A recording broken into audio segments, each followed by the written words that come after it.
किल्ले अजूनही मुघलांकडे होते. कोंढाणा त्यातलाच एक किल्ला. एक दिवस जिजामाता शिवरायांना म्हणाल्या, शोभा, कोंढाण्यासारखा बळकट किल्ला मुघलांच्या हाती असेल बरे नाही, तो परत घे.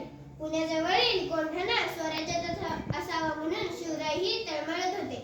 कोंढाण्यावरील मुघलांचा ताबाही बाबा जिजामाता आणि शिवराय यांच्या मनात सलत होती.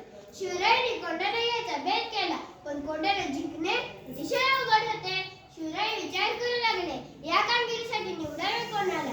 कोंढाणा सर करण्याची कामगिरी फारच कठीण होती. तानाजी मालुसरे तानाजी आरंभापासून शिवरायांचा साथीदार होता. कोकणात महाड जवळ उमरठ हे गाव आहे, तिथला तो राहणारा. शिवरायांच्या कामात त्याला कुचराई दिरंगाई माहीतच नव्हती.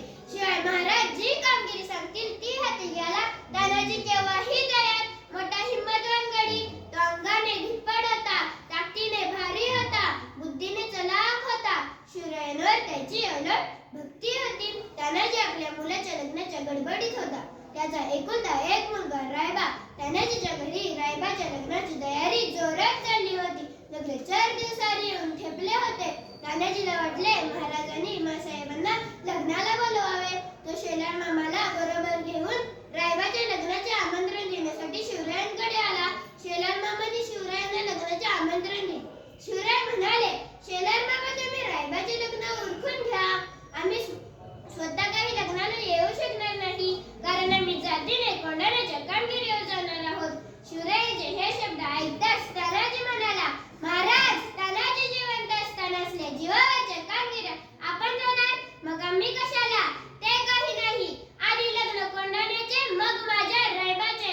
कोंढाण्याच्या कामगिरीवर मीच जाणार, मला आशीर्वाद द्या. तानाजी कोंढाण्याच्या स्वारीवर निघाला. कोंढाणा किल्ल्यावर जयसिंगाने नेमलेला उदयमान राजपूत किल्लेदार होता. तो मोठा कडक होता. गडाला 2 दरवाजे होते. दोन्ही ठिकाणी उदयमानाने पक्का बंदोबस्त ठेवला होता. त्यावेळी गडावर जायचे कसे? तानाजीने गडाभोवती टेहळणी केली. पश्चिमेला उंच कडा होता, त्या बाजूला पहारा नव्हता. तानाजीने कडा चढून जायचा बेत केला.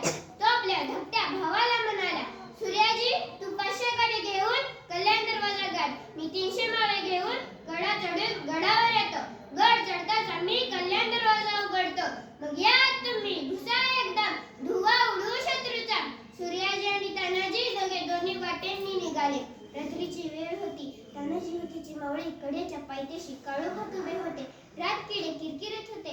तानाजीचे 5-6 तरुण मावळे कडा चढायला पुढे झाले. कडा केवढा उंच, पण ते कपारीस धरून कोटेफटीत बोटे घालून मोठ्या हिमतीने गडावर गेले. गड चढताच त्यांनी दोऱ्याचे टोक एका झाडाला